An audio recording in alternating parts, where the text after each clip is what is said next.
Ok, vamos então dar continuidade aqui aos nossos trabalhos. Nós encerrávamos aqui os estudos em relação ao tema dolo e agora a gente parte para o outro elemento que é o elemento culpa. Veja, nós colocamos aqui elemento subjetivo como tema e aí falamos de dolo e culpa.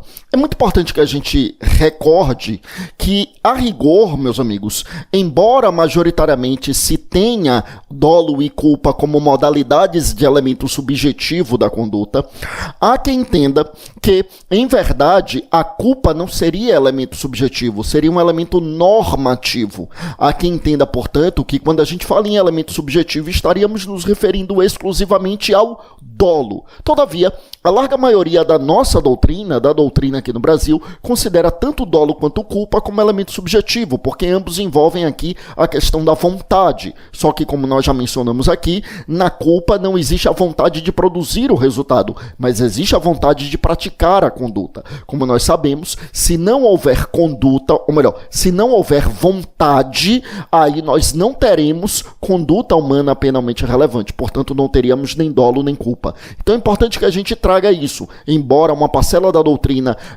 entenda a questão da culpa como um elemento subjetivo, ou melhor, embora uma parcela entenda como um elemento normativo, a maioria entende que seria a modalidade de elemento subjetivo também, assim como o dolo. E para a gente começar a falar de culpa, eu quero trazer aqui a descrição que é trazida pelo nosso Código Penal. Da mesma forma que nós fizemos com o dolo, né? Nós trouxemos aqui o artigo 18, aí vimos a definição que consta lá do artigo 18, inciso de número 1. Eu quero fazer a mesma coisa agora com o elemento culpa, trazendo a definição de crime culposo, que se encontra também no artigo 18 do Código Penal, só que agora no inciso de número 2, que eu já coloco aí na tela. Veja só, aí é a continuação do artigo 18. Eu até vou colocar a tela anterior para você se situar. Veja, a tela anterior a gente já tinha analisado, é a definição de crime doloso, que se encontra no inciso de número 1, trazendo aquilo que a doutrina vai chamar de dolo direto de primeiro grau, quando ele fala que o agente quis o resultado, e também trazendo aquilo que a doutrina vai chamar de dolo eventual, quando diz que o agente assumiu o risco de produzir o resultado, né? Assumiu, portanto, o risco de produzi-lo.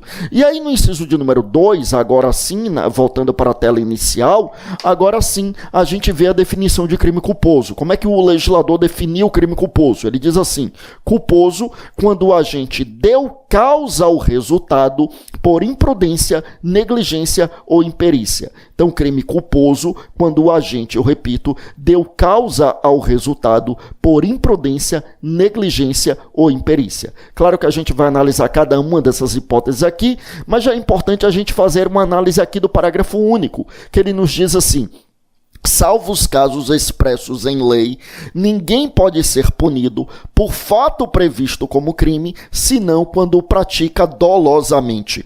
Ora, meus amigos, esse parágrafo único que nós estamos lendo agora, ele nos traz uma regra sobre a qual a gente já falou aqui, que é a regra da excepcionalidade do crime culposo. Já tínhamos dito isso antes mesmo de começar o estudo do dolo. Antes de falar de dolo especificamente, e agora falando de culpa especificamente, a gente trouxe uma visão geral sobre dolo e culpa e a gente dizia isso.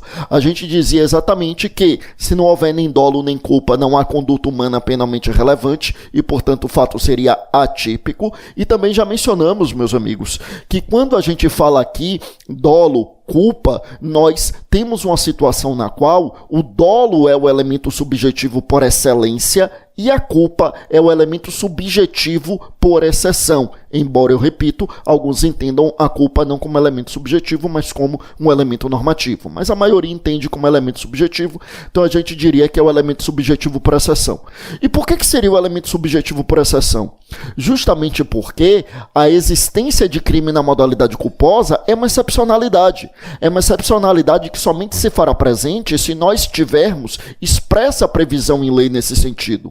Então, como eu já mencionei, mas faço questão de reiterar, quando o tipo penal descreve uma conduta, quando o tipo penal vai descrever a conduta que, portanto, será considerada criminosa, o que o tipo penal ali está fazendo, meus amigos, é descrevendo uma conduta dolosa. Então, quando a gente extrai ali do Código Penal, né, o artigo 121, matar alguém, ali já está subentendido que é matar alguém dolosamente. E por que o homicídio tem modalidade culposa? Porque a gente tem a expressa previsão da modalidade culposa ali no parágrafo 3º desse mesmo artigo 121 do Código Penal. Então é isso que está aqui no parágrafo único, né? Ou seja, salvo os casos expressos em lei, ninguém pode ser punido por fato previsto como crime, senão quando pratica dolosamente. Ou seja, para que ele seja responsabilizado culposamente, é necessário que isso esteja expresso na lei. Então o tipo penal ele é a priori doloso e só excepcionalmente culposo. Já trouxemos aqui a título de exemplo que, entre os crimes contra a vida só o homicídio tem modalidade culposa, entre os crimes contra o patrimônio somente a receptação, entre os crimes funcionais, que são os crimes praticados por funcionário público contra a administração pública, somente o crime de peculato. Então, é uma excepcionalidade nós termos crime culposo. Mas bem, vejam só. Então, dito isso, eu volto para a definição do inciso de número 2. Então, crime culposo, quando o agente... Bom, agente, nós sabemos que é o sujeito ativo do tipo penal. Então prossiga comigo. Quando o agente, ou seja, o sujeito ativo do tipo penal, deu causa ao resultado por imprudência, negligência ou imperícia. Veja, meus amigos, o que é importante a gente lembrar aqui é que culpa, eu vou colocar aqui na outra tela para a gente poder... pronto, vou colocar nessa outra tela aqui. Olha só. Culpa, quando a gente fala em culpa, nós estamos falando, meus amigos, na inobservância de um dever objetivo de cuidado. Culpa, eu repito, é a inobservância de um dever objetivo de cuidado. Bom, dito isso, significa dizer que um crime culposo é um crime no qual não houve o cuidado devido, a cautela devida. E na observância de um dever objetivo de cuidado, significa dizer que o agente adotou um comportamento descuidado, destituído de cautelas. Ele não tomou as cautelas devidas, os cuidados devidos. E isso faz com que ele deixe de observar o dever de cuidado, o dever de cautela, e com isso, meus amigos, nós teríamos o chamado crime culposo. Então, quando a gente fala em imprudência, negligência ou imperícia, nós estamos nos referindo exatamente a hipóteses de inobservância de dever objetivo de cuidado. A inobservância do dever objetivo de cuidado, ela se concretiza por intermédio de imprudência ou negligência ou imperícia. Tá? E quais as diferenças entre elas? Eu vou colocar aqui. A gente já viu a semelhança. A semelhança é que as três constituem aqui a inobservância de dever objetivo de cuidado. Bom, para começo de conversa, a imprudência ela é chamada também de modalidade ativa de culpa, a chamada culpa ativa. Por que uma culpa ativa? Porque o que caracteriza a imprudência, meus amigos, é a existência de uma ação, é a existência de uma ação. Ou seja, é um fazer, um agir, um atuar. E como é um fazer com inobservância de um dever objetivo de cuidado, significa dizer que o agente fez aquilo que não deveria ter sido feito. Ele fez, é um agir, um fazer, um atuar. Ele fez exatamente aquilo que não deveria ter sido feito. Por exemplo, o sujeito que está trafegando em alta velocidade na via pública. Então ele fez aquilo que ele não deveria fazer. Ele trafegou em alta velocidade. E aí ele vai e provoca ali um crime de trânsito, né? Ou seja, dirigindo de forma imprudente, ele atropela e mata alguém, ou atropela e lesiona alguém. Então, nesses casos, eu falo exatamente em crime culposo por imprudência. Por quê? Porque a conduta do sujeito foi uma conduta ativa, ou seja, foi uma ação. Ele fez aquilo que não deveria ter sido feito. Por outro lado, meus amigos, quando a gente fala em negligência, nós estamos nos referindo à omissão.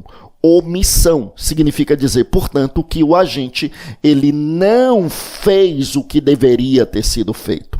Omissão é o não fazer, o não agir, o não atuar. Se é uma omissão com inobservância de dever objetivo de cuidado, significa que ele não fez aquilo que deveria ter sido feito. Ele deixou de fazer o que deveria ter sido feito. Aí a gente fala em negligência. É por isso que, da mesma forma que a imprudência eu havia mencionado, ela é chamada de culpa ativa, a negligência é chamada de culpa passiva. Passiva justamente no sentido de ser uma conduta negativa, ou seja, aquela conduta em que o sujeito não faz, ou seja, chamada omissão.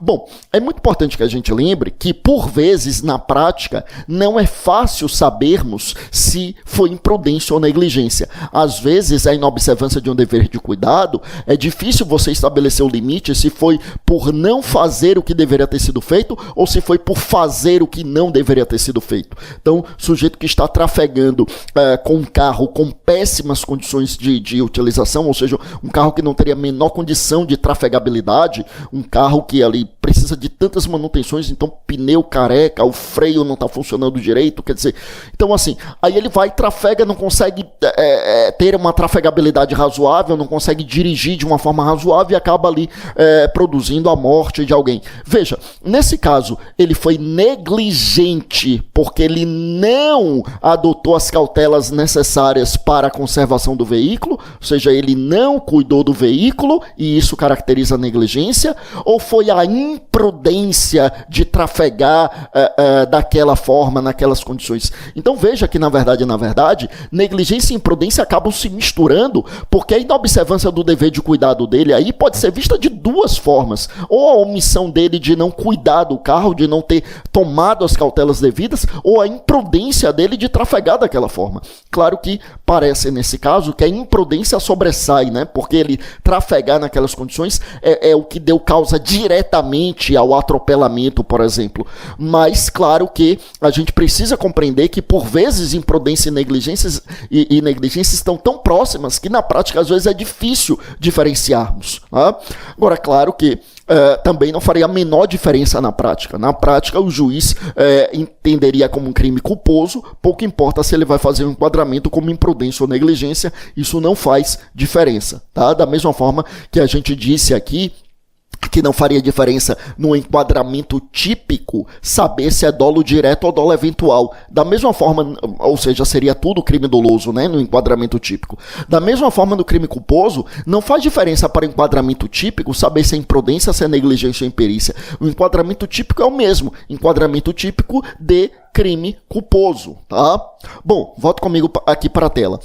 E quando a gente fala em imperícia, né, o que caracteriza a imperícia? A imprudência a gente já viu que é uma ação, é fazer o que não deveria ter sido feito. A negligência é uma omissão, é não fazer o que deveria ter sido feito. E o que é imperícia? Meus amigos, vejam, a imperícia pode ser tanto ação quanto omissão, pode ser qualquer dos dois. Mas o que caracteriza a imperícia é que essa ação ou omissão é praticada no exercício de arte, ofício ou profissão. Então, o que caracteriza é que essa ação ou omissão é praticada no exercício de arte, ofício ou profissão. Sendo no exercício de arte, ofício ou profissão, não importa se é conduta comissiva ou omissiva. Então, não importa se é ação ou omissão, tá bom? Então, é o exemplo do erro médico. Não importa se o erro médico ali foi por ação ou por omissão.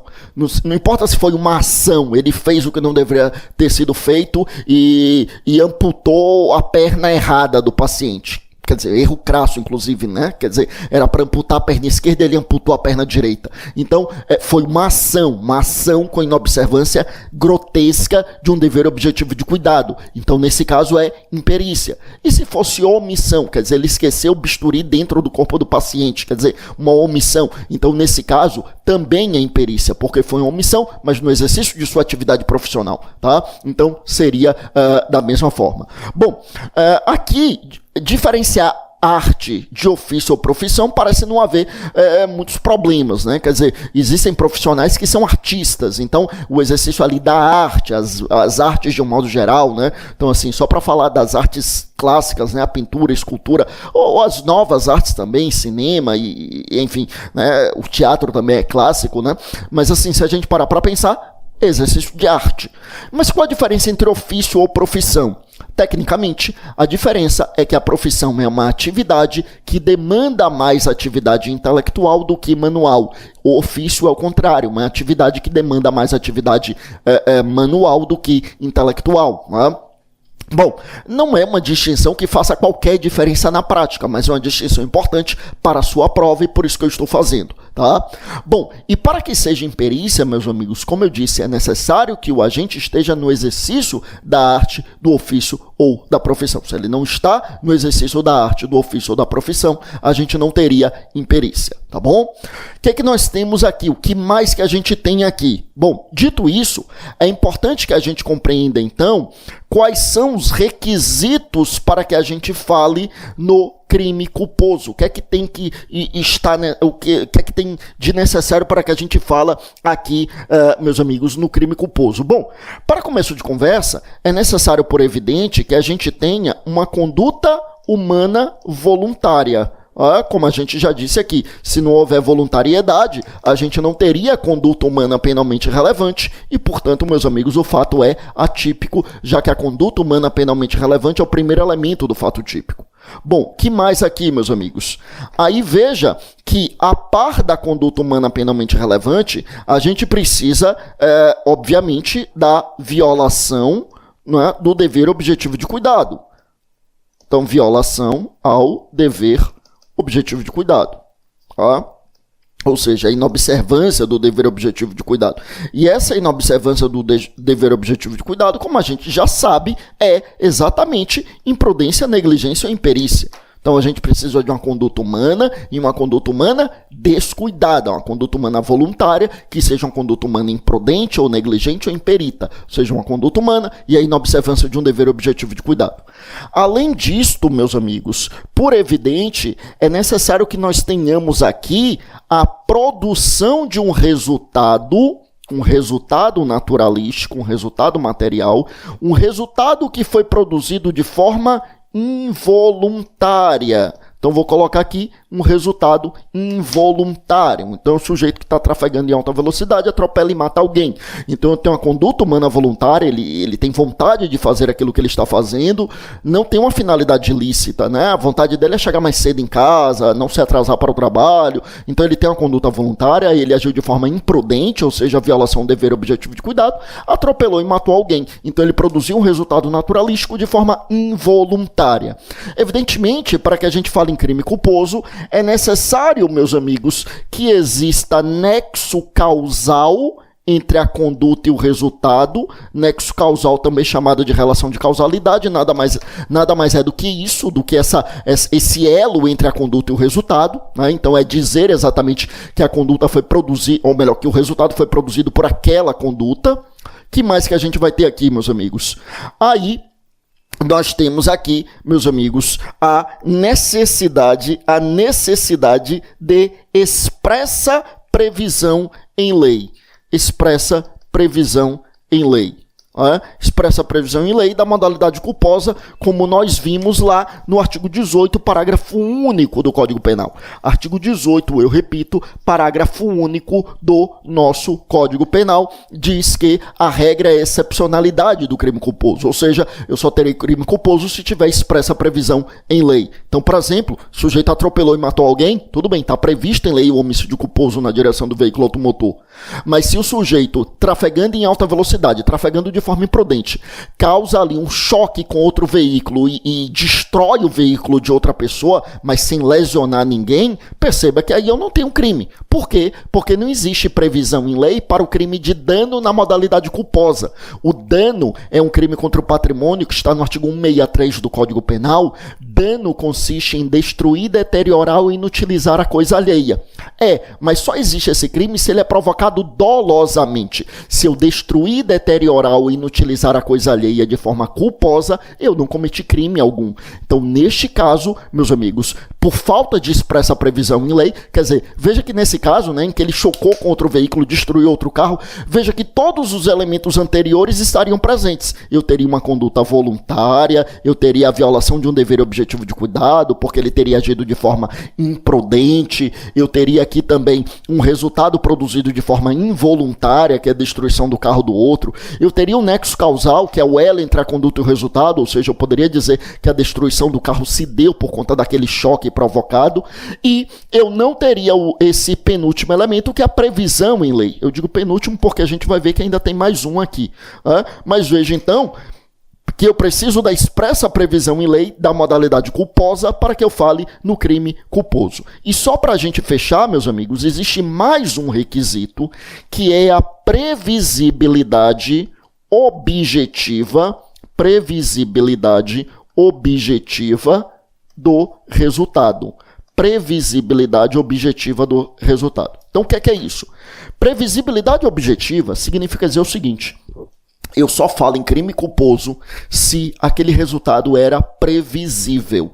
Eu só falo em crime culposo, eu repito, se aquele resultado era previsível. Se o resultado não era previsível, eu não tenho como ser responsabilizado por aquele resultado.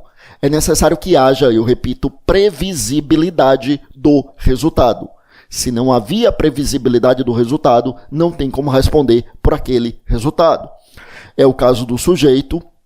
E assim, quando a gente fala em previsibilidade, assim, como a mente humana não tem limites, então, em última instância, qualquer resultado é previsível, né? Mas é óbvio que quando a gente fala em previsibilidade do resultado, nós estamos aqui trabalhando com a ideia de razoabilidade. Previsibilidade significa aquilo que tem probabilidade de ocorrer, aquilo que ordinariamente acontece ou ordinariamente poderia acontecer. Eu não estou falando de fatos extraordinários. Tá? Então, assim, a título de exemplo, meus amigos, é extraordinário nós termos aqui no Brasil um terremoto. Seria um fato extraordinário. Já houve abalos sísmicos no Brasil, em alguns lugares realmente as pessoas sentiram o tremor, né, da terra, enfim. Existem abalos sísmicos ali na área do mar continental, do mar territorial e da plataforma continental brasileira. Às vezes chega na terra e as pessoas chegam a sentir. Mas convenhamos, não é um país que tem tradição de terremotos, né? As placas tectônicas aqui da região do Brasil, a gente sabe que tem uma formatação bem diferente daquelas que existem em alguns outros países. Então, é imprevisível, falando assim em critérios de razoabilidade, não é razoável a gente imaginar que é previsível que ocorrerá um terremoto de alta proporção no Brasil, a ponto de destruir cidades inteiras. Enfim, como eu disse, a mente humana não tem limite, então a gente pode imaginar uma situação como essa? Pode, mas é razoável a gente entender que isso é previsível? Não é. Então é um resultado que não é previsível. Então, assim, só a título de exemplo, se de forma imprudente eu acabo me chocando com alguém e essa pessoa cai em determinado lugar e na hora tem um terremoto e abre-se uma cratera imensa e esse sujeito cai e morre por conta daquela conduta, esse resultado que eu provoquei de forma imprudente, esse resultado não é previsível. Quer dizer, não é previsível que ocorrerá um terremoto daquelas proporções no Brasil naquele momento e que naquele momento vai se abrir uma cratera, enfim, não é razoável, né, que a gente entenda que isso é previsível. Então, se o resultado, meus amigos, não é previsível, se não há previsibilidade objetiva, nós não temos aqui o crime culposo. Veja que aqui eu já deixo claro que a previsibilidade é objetiva, não estamos falando de previsibilidade subjetiva. Ou seja, não importa se no caso concreto aquele agente previu o resultado. A gente vai ver que isso importa para diferenciar a culpa consciente e a culpa inconsciente. Mas a gente ainda não chegou lá, a gente vai chegar daqui a pouco. O que nos importa no momento é caracterizar o crime culposo.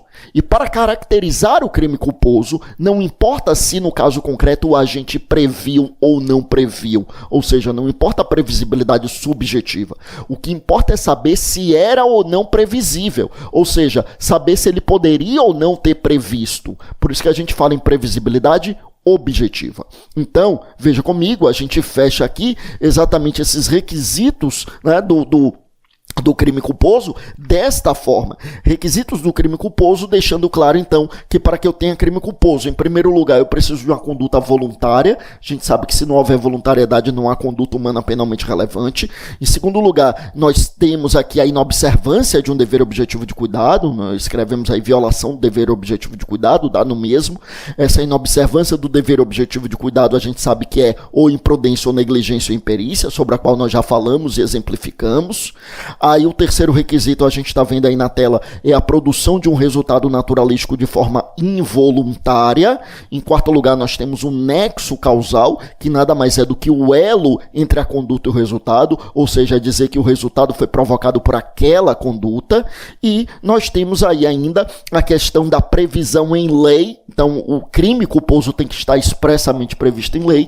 E nós temos, por fim, a previsibilidade objetiva do resultado, deixando claro, portanto, que é necessário que o resultado seja previsível, ainda que no caso concreto não tenha sido previsto pelo agente. Tá bom? Aí olha só, aí da mesma forma que a gente fez com o dolo, nós vamos agora falar de classificação do crime culposo. Classificação, portanto, da culpa. Classificação da culpa. O prazo desse bloco está se esgotando, a gente vai voltar no próximo bloco trazendo isso, mas eu já antecipo que a primeira classificação que nós traremos é a classificação mais importante em sede doutrinária, que é a classificação aqui que vai diferenciar a culpa consciente da culpa inconsciente. Culpa consciente e culpa inconsciente, tá bom? Então, daqui a pouco a gente volta trazendo aqui essa distinção e trazendo também outras classificações. Daqui a pouco a gente volta. Vamos lá.